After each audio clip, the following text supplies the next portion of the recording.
Welcome back, everybody, to another episode of B Squared Financial. My name is Brandon. Unfortunately, I don't have the pleasure of other Brandon joining us today, as he is on a work trip. So it will just be me today, and we will be talking about I think, one of the most important aspects of becoming successful and wealthy, and that is budgeting. I believe we need to know where all of our money is going, what we're bringing in, what is going out, taking care of certain finances, learning where you need to cut back on finances, where you need to increase certain things, decrease certain things, and just tracking every dollar and cent that you have and making sure that you stick to a budget. Alright, so first thing we will go over is how to create a budget. For me, I don't think it needs to be anything extraordinarily in detail. Depending on who you talk to, it should be, and it should list every outgoing expense that you have, and to me, at the very least, it needs to be every reoccurring outgoing expense that you have. And by that I mean now it's hard to track utilities because they can change, but if you have a cell phone bill that's reoccurring, if you have like I have an ADT system that's a reoccurring bill,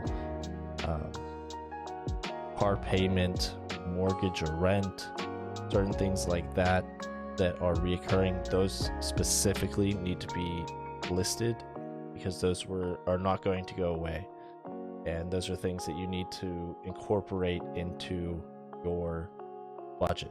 One thing that you can look into, and is a lot of the inspiration and guidance I had from learning how to budget, is from Dave Ramsey's book, The Total Money Makeover. Now, Dave likes to incorporate a money envelope system, which is where you'll put certain envelopes where you'll put rent or mortgage. Food is a big one, entertainment. So when you create budgets for certain aspects, what he recommends you do is you put cash in an envelope for the month, and when that cash is out, you're done. That's all you get to spend, that's all you have, and I think it's very valuable to do that because, one, we don't like to spend cash. When we use a credit card, we have that mentality of, I'll just swipe it, I'll pay it off over time, but what you're not thinking about is that adds up, and it can add up extremely quickly when you're not in tune with if you're not in tune with how money works or the value of money. Then we don't have this emotional detachment from the credit card, where we kind of spend frivolously with credit cards, and we just see the number add up, and then we just make the minimum payment, maybe an extra $25-50 every month, but then you're being hit with interest, which usually heavily outweighs your payment, and cash gives you a negative emotion when you spend it. I don't know about you, but when I have to hand over a $50, $100 bill, $20 bill, whatever it is, I don't like detaching myself from that money, and it kind of activates like a pain receptor. So when you have these envelope systems for budgeting, it makes you, one, not want to spend it, and two, it limits you to what you can spend. And I know food, it's a very big one for people where you'll set aside, you'll tell yourself you have a $200, $250, $300 food budget every month. Then you'll go out and you'll buy some fruit by the foot, or some yogurt, or you'll go out and get like 18 bags of chips, some beer, whatever it is, and you're at $500, $700 for the month on food. And you've just surpassed your budget by double, 3 times, whatever the amount is. So having that money set aside is a physical representation of how much you can spend. If you need more discipline when it comes to budgeting, I think that's a good route to go. If you're someone who knows how to budget and can keep to a budget, I don't think it's a necessity. I don't do that method. I use a debit card. I try to use my credit card as sparingly as possible. And the only reason I've really ever used it lately is because if I make a purchase where it's past my debit card's max, and I'll use my credit card, but then I make sure to pay it off the next month, so there's no charges on it. But if you're disciplined enough to use a debit card, just make sure you maintain those budgets. Now, before we get into the specific budgets, you have to keep in mind we have wants and needs, and categorizing them in the need column, but making sure that you don't categorize wants in the need column. So for example, coffee, that's a big one for a lot of people. I don't know how many people go out to Starbucks on a daily basis and buy, a Starbucks coffee Monday, Tuesday, Wednesday, Thursday, Friday. Every day you're spending $5 to $6 on a cup of coffee that you could make at home for 20-25 cents. It might not taste as good, but those $5 add up. If you're buying a coffee from Starbucks every day and it's $5 a day, that's $25 a week, $100 a month, $1,200 a year that you could be saving either for rent, car payment, bills, credit card debt, whatever it is you have, or investing to make more money. Those things add up. The other thing is having subscriptions. I know a lot of people have Spotify, and I get it. I love music too. But these things add up. When you have Netflix, Hulu, Amazon Prime, all these different subscriptions, they add up. If you have Netflix and Hulu, you're spending $25 a month every month. And there's not even that many things on them anymore. There isn't. And those things will drain your budget, but they're such a small amount, you don't really consider them. You're like, oh, it's only $10, $15 a month. But that adds up, especially when you have multiple subscriptions going on. And another big one, eating out versus cooking at home. I know a lot of people don't like to cook. I don't like to cook. Some people can't cook. But a lot of people like the ease of ordering food, whether it be going to a restaurant or ordering Grubhub. People like to do. When you look at it, you're spending $20 on food, delivery, tip that you would normally spend probably about $10, $12 on. And if you just cooked at home and made meal prep, you could spend $100 to $200 a month on preferably better food. It would be more healthy for the most part. But two, you're going to save, $200 to $500 a month if you're cooking your own food, making your own meal prep versus ordering food and eating out all the time. Now, back to wants versus needs. That is a big argument for a lot of people. What is a want? What is a need? Your needs are going to be your necessities. A roof over your head, whether it be a mortgage or a rent. In this day and age, a car is pretty essential, but making sure that you're living at preferably below your means when it comes to a car. And we can delve into the specifics in a later episode, but making sure you have a car, but it's something that you can afford. If you're making $40,000 a year, don't go out and buy a BMW, don't go out and buy a Corvette, don't go out and buy a Mercedes.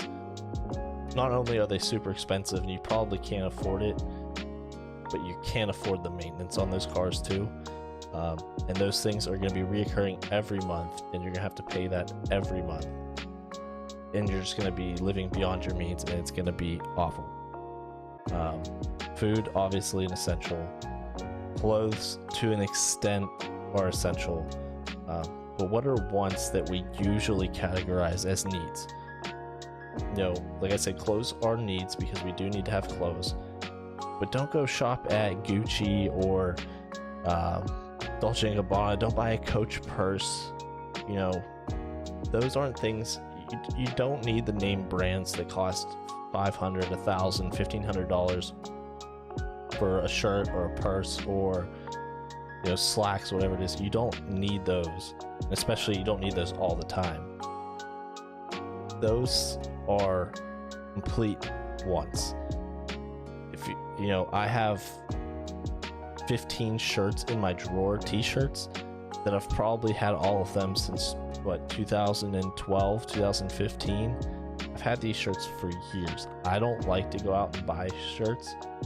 I either get them and I keep them for a very long time, or I get shirts, usually work shirts, through whatever company I'm working for, and that's what I wear for the week.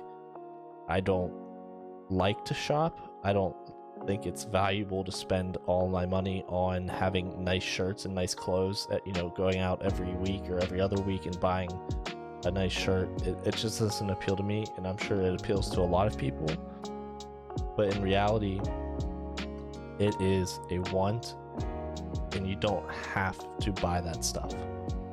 Cut down your expenditures, cut down where you're buying the stuff from. Go to Walmart, get a nice shirt for $12, whatever it is, but don't go crazy buying $50, $100 shirts, $100 pairs of jeans. You don't need it. Big one, furnitures, TVs, and just technology as a whole. We're in a society that is comprised around getting the newest iPhone, having the newest or best TV, and I can tell you I'm guilty of that, and it was a big mistake, and I'll explain why here in a little bit. Having nice furniture, it's all of our wants, but we have to live below our means in terms of getting those. So if you have to find a deal on Facebook or Craigslist or OfferUp or whatever it is, if it saves you money and it's still a good deal to you, it's worth it, because we spend way too much money on buying stuff, furnitures especially, but technology we spend way too much money on. You're buying the way that carriers have marketed it at this point, you're buying a new iPhone every year, sometimes two, and you're constantly paying on that phone every year.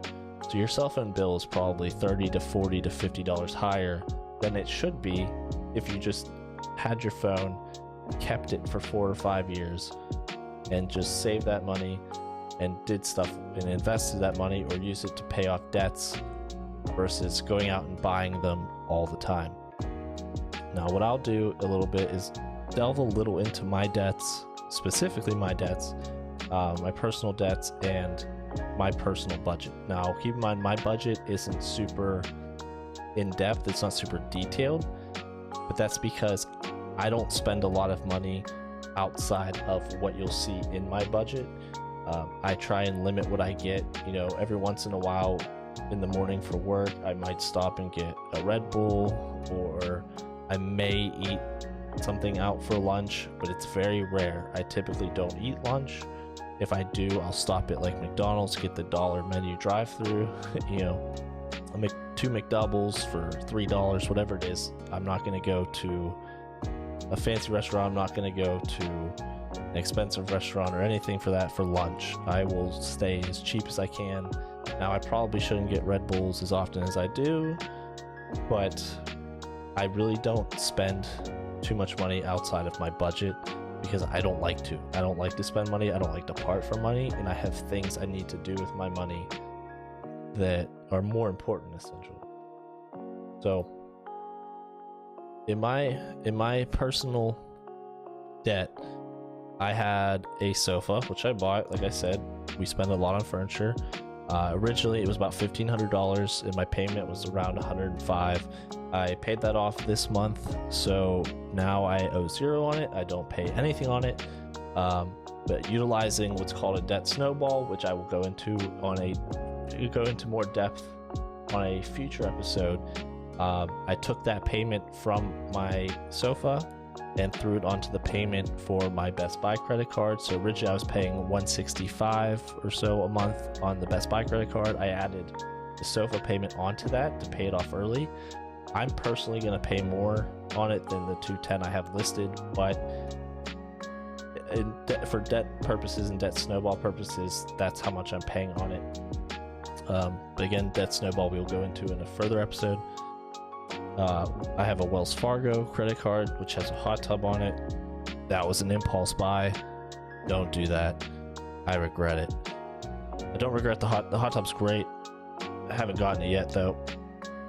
But don't do impulse buys. It was a complete impulse buy and now I have to pay for it. Car loan. Being young and reckless and irresponsible, I always had to have a new car. I always had to have a nice car, which I had. I went through 3 cars in about 2.5, 3 years. I bought a Mustang in 2016. I lived in Pennsylvania at the time, so we had winters. I bought a Mustang in 2016. 7 months later, I traded in for a 2017 Jeep. I had that Jeep for about all of another 7 months before I traded up for another Mustang, and had purchased as well a used truck for the wintertime. So when I moved to California for my job, I am in sales, so I had to do a lot of driving, so I bought a new Ford Fusion hybrid, so I have good gas mileage. But from all of those bad decisions, I rolled a lot of negative equity into cars, which is why my car debt is so large, and that's why my payment is astronomical. So that's a big one that I want to get out of the way as soon as possible. And then obviously student loans. We all know how that works. I went to Penn State. I have a fairly large student loan. The military cut out about 16,000 maybe of it. So I was fortunate in that regard. That is something I still have to pay off. Currently with the pandemic and forbearance, you don't have to pay until starting in, I believe, in September. So right now I'm leaving it blank in terms of what my payment is, but it'll probably go somewhere in the $300 range when I start resuming the payment. So basically here I have all my debts listed. This is everything I have and need to pay off. I have the total debt, and I have what my outgoing expenses are monthly just from the debt. So that leads me into my budget. So my budget consists of outgoing and incoming. My outgoing is my house, so this includes my mortgage, my property taxes, and home insurance. My car loan, as I went into detail in the previous page, my car insurance every month, my phone bill every month, my utilities and internet for the house, my Best Buy credit card payment, my hot tub payment, my ADT security system monthly payment, my Spotify subscription, and then investments so even though it's not so much of an outgoing, it's more of a reallocation of that money, because it's not like I'm losing $200, it's just going somewhere else. I still count it because that shows how much money I have left over at the end of the month.